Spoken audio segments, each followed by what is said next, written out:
కోఆర్డినేటర్గా గౌరవ మాజీ ముఖ్యమంత్రి వర్యులు జగన్మోహన్ రెడ్డి గారు పంపించడం జరిగింది. 11 మంది నియోజకవర్గ ఇన్ఛార్జీలందరితోటి కూడా కలిసి మరి వర్కింగ్ ప్రెసిడెంట్గా ఉన్న చంద్రశేఖర్ రెడ్డి గారు అందరూతో కలిసి మాట్లాడటం జరిగింది. మరి ఇక్కడ నెల్లూరు జిల్లా అంటేనే పార్టీలకు అతీతంగా ఎక్కడ కలిసినా అందరూ కూడా సమిష్టిగా అటు తెలుగుదేశం అయినా ఇటు వైఎస్ఆర్ అయినా కాంగ్రెస్ అయినా ఎక్కడ కలిసినా పలకరించుకుని అభిమానించుకునే జిల్లా ఇది. రాష్ట్రంలోనే నెల్లూరు జిల్లా అంటే ఒక ప్రత్యేకత ఉంది. అటువంటి జిల్లాలో ఇవాళ ఈ రకమైన మన కూటమి ప్రభుత్వం వచ్చిన తర్వాత ఏదైతే గోవర్ధన్ రెడ్డి గారు ఉన్నారో జడ్పీ చైర్మన్ చేశారు, నేను ఆయన ఒకేసారి. మరి ఆయన అందరినీ కలుపుకెళ్తూ ఈ జిల్లాని మంచిగా ముందుకు తీసుకెళ్తున్న టైంలో ఆయన మీద కూడా అక్రమ కేసులు పెట్టి మళ్ళీ ఆయనకు బెయిల్ వచ్చే టైంకి పీటీ వారెంట్ వేసి మళ్ళీ ఇది వేసి దుర్మార్గంగా ఆయన్ని లోపలించే కార్యక్రమం చేస్తున్నారు. అదే కాకుండా ఏదైతే ప్రసన్న కుమార్ రెడ్డి గారి మీద మరి అతని మీద కూడా దౌర్జన్యంగా ఇంటి మీదకి చాలా ఘోరంగా ఏదైతే రాజకీయాల్లో మాట్లాడుకునేటప్పుడు దాని మీద కూడా కౌంటర్ ఇచ్చుకునే అవకాశం ఉంటుంది, లేదంటే ఏదైనా కేసు పెట్టుకునే అవకాశం ఉంటుంది. కానీ ఇంటి మీద పడి 200 మంది దౌర్జన్యం చేయటం చాలా ఈ జిల్లాలో ఎప్పుడూ కూడా జరగలేనిది. ఇటువంటి జరిగే కారణం జరుగుతుందంటే ఈ కూటమిలో చాలా దౌర్భాగ్య పరిస్థితి అని చెప్పి ఈ సందర్భంగా తెలియజేస్తున్నాను. అలాగే మన అనిల్ గారు ఏదైతే ఉన్నారో అనిల్ కుమార్ యాదవ్ ఆయన మీద కూడా నోటీస్ ఇవ్వటం జరిగిందని తెలిసింది. ఇది ఒక పందా ప్రకారం ఒక పథకం ప్రకారంగా పెద్ద లీడర్స్ అందరినీ కూడా అణిచేయాలి, ఇచ్చేసేయాలని చూస్తున్నారు. ఇవన్నీ నేర్పుతున్నారు.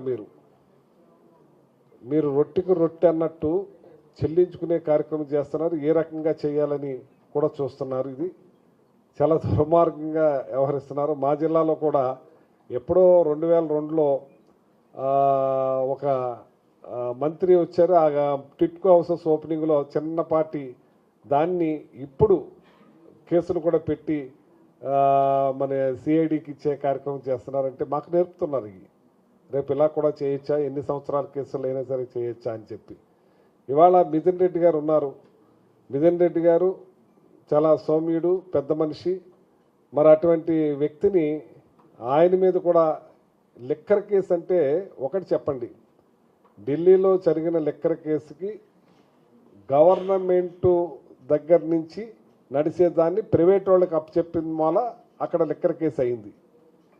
జగన్మోహన్ రెడ్డి గారు ప్రైవేటు వాళ్ళ నుంచి గవర్నమెంట్ తీసుకుని లిక్కర్ నడుపుతుంటే ఏదైతే 2014 నుంచి 19 వరకు వాళ్ళ సంపాదించిన మద్యం మీద కన్నా 27,000 కోట్ల చిల్లరి ఎక్కువ తీసి ఎక్కువ కన్జంప్షన్ తగ్గించి కన్జంప్షన్ పెంచి అమ్మితే వాళ్ళు జగన్మోహన్ రెడ్డి గారు కన్జంప్షన్ తగ్గించి కరోనా 2 సంవత్సరాలు ఉన్నా కూడా ఆ 2 సంవత్సరాల్లో కూడా కన్జంప్షన్ తగ్గినా ఎక్కడా కూడా తగ్గకుండా 27,000 కోట్ల రూపాయలు గవర్నమెంట్కి ఆదాయాన్ని తెచ్చిన ముఖ్యమంత్రి జగన్మోహన్ రెడ్డి గారు అయితే ఇవాళ ప్రైవేట్కి తీసుకుని విచ్చలవిడిగా బెల్ట్ షాపులు పెట్టి విచ్చలవిడిగా షాపులు ఎంఆర్పి రేటు దాటి అమ్ముతూ దుర్మార్గం చేస్తున్న ఈ కూటమి ప్రభుత్వం తిరిగి ఇలా అన్యాయం జరిగిందని కేసు పెడతామంటే విడ్డూరంగా ఉంది. ఇది చాలా దుర్మార్గంగా ఉంది.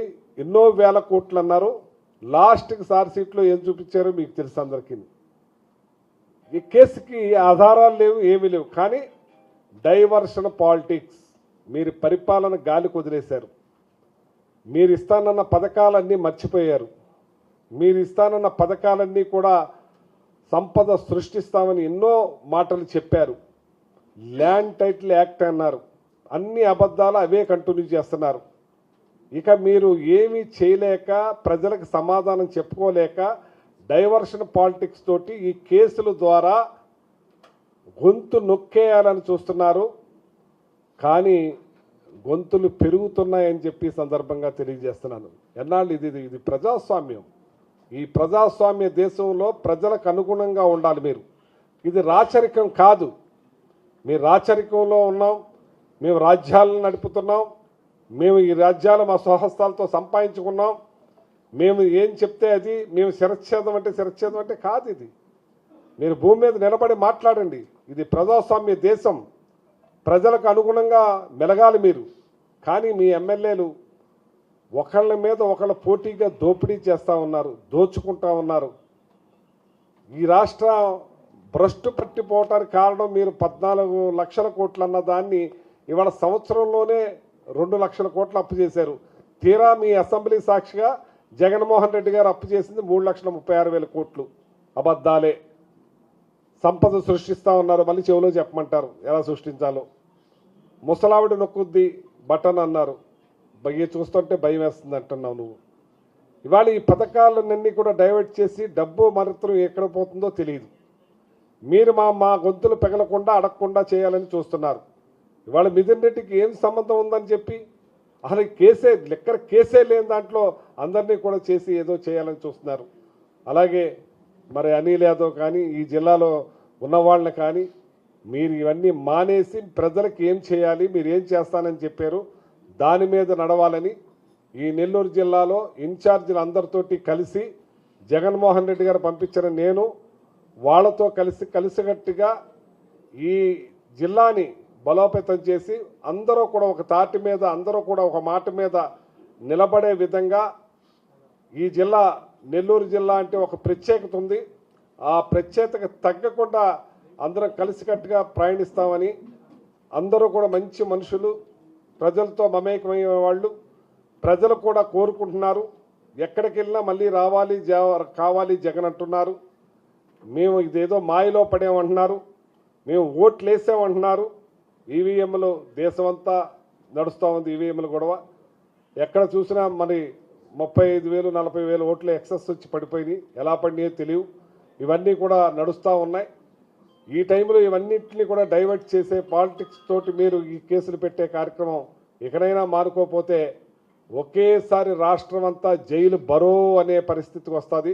మీ జైళ్ళు పట్టవు, ఎక్కడికక్కడ రోడ్ల మీద పడుకునే పరిస్థితి తీసుకురావద్దని చెప్పి తెలియజేస్తూ మీరు పరిపాలన చేయండి, పరిపాలన మీద సాగించండి, ప్రజాస్వామ్య దేశమని గుర్తించండి, ప్రజలకు అనుగుణంగా నడవాలని చెప్పి నేను కోరుతున్నాను. అలాగే రామిరెడ్డి ప్రతాప్ రెడ్డి గారి మీద కూడా ఎస్సీ అట్రాసిటీ కేసు పెట్టి అతన్ని కూడా ఇబ్బందులు పాలు చేసి వాళ్ళ కార్యకర్తల మీద పెట్టి మరి అన్ని నియోజకవర్గాల్లో కూడా నడుస్తుంది, అతని మీద ఎక్కువగా నడుస్తుంది. మరి అక్కడికి వచ్చేటప్పటికీ ఏదైతే అసంతార్థ అసోసియేట్స్ అని సుబాని అనే ఒక ఎండి 11 మంది డైరెక్టర్లతోటి మరి అతను 17 మంది డైరెక్టర్లతోటి కావలి, కాకినాడ, కర్ణాటక, బీదరు మరియు తెలంగాణ రాష్ట్రంలోను, అలాగే మా కాకినాడ, మా ఉభయ గోదావరి జిల్లాల్లో చాలామంది నా దగ్గరికి రావటం జరిగింది. ఇలాగ మాకు డబ్బులు ఫస్ట్ 25,000 కట్టించుకుని 10,000 కట్టించుకుని ఎక్సెస్ ఇచ్చి మళ్ళీ పెద్ద అమౌంట్లు రాని ఇలా చాలామంది అమాయకులు ఆశపడి ఏంటంటే కోటమ చెప్పే సూపర్ 6కి ఎలా ఆశపడ్డారో ఇతను చెప్పే వడ్డీలకు కూడా ఆశపడి చాలామంది కోట్లాది రూపాయలు డబ్బు కట్టడం జరిగింది. ఇక్కడికి వచ్చేటప్పుడు కూడా ఇక్కడ కూడా పెద్ద ఎత్తున డబ్బులు కట్టి మరి దగ్గర 800 కోట్ల పైబడి పెద్ద స్కామ్ ఇది.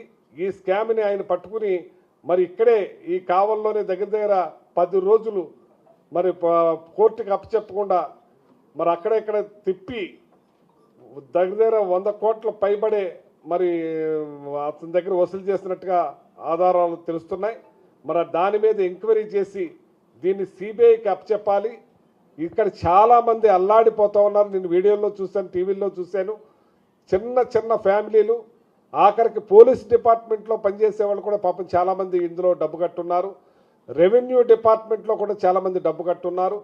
అలాగే ఎంప్లాయీస్, టీచర్స్ అందరూ కూడా దాచుకున్న డబ్బులు అన్నీ కూడా నమ్మాయి. వీళ్ళు మనకి డబ్బు ఎక్కువ వస్తుందని ఎవరికైనా ఆశే కదా, వాళ్ళందరూ ఆశపడి అన్నీ చేస్తే ఇవాళ దగ్గర 800 పైబడి కోట్ల రూపాయలు మరి జరిగితే తర్వాత 10 రోజుల తర్వాత ఆయన అరెస్ట్ చేయటం, తర్వాత మళ్ళీ ఆయన్ని తెలంగాణకి పోలీసులకు అప్పచెప్పడం జరిగింది. మరి ఈ రికవరీ అయిన జబ్బు ఏంటి, ఈ రికవరీ ఏం జరిగింది, ఈ ప్రజలకు ఎలా చేస్తారని మీరు ఏదైనా చేయలేకపోతే ఈ ప్రభుత్వం వెంటనే దీని మీద సిబిఐకి మరి అప్పచెప్పాలని చెప్పి డిమాండ్ చేస్తూ ఉన్నాను. ఇంచేదంటే ఇందులో వేలాది మంది నష్టపోయే పరిస్థితి అయింది, నష్టపోయారు. ఆ నష్టాన్ని ఆ ప్రజలకి కాపాడే విధంగా సిబిఐ ఎంక్వైరీ చేసి దీంట్లో ఎవరైతే దోషులు ఉన్నారో వాళ్ళందరినీ కూడా శిక్షించాలి, రికవరీ చేసి ఆ డబ్బు ఆ పాపం ఆ ఎంప్లాయీస్ ఎవరైతే పోలీసులో ఉన్న సామాన్య ఎంప్లాయీస్ కానీ, రెవెన్యూ ఎంప్లాయీస్ కానీ, టీచర్స్ కానీ, పేద ప్రజలకు కానీ వాళ్ళకి న్యాయం చేయాల్సిందిగా ఈ ప్రభుత్వాన్ని డిమాండ్ చేస్తున్నాను. సిబిఐకి అప్పచెప్పాలని చెప్పి కోరుతా ఉన్నాను. హిమాలయ స్కూల్ ఆధ్వర్యంలో Vidya Vihar school, Mypadu road, Navalakula Thota, Nellore. IIT NEET foundation, good academics, good handwriting, cricket classes, basketball, volleyball, skating, archery, karate, yoga, hostel facility, good faculty. Himalayans Vidya Vihar school, day scholars and residential school. Admissions జరుగుచున్నవి. Play class to 10th class. Mypadu road, Navalakula Thota, Nellore. Hi Nilor, please subscribe to N3 TV.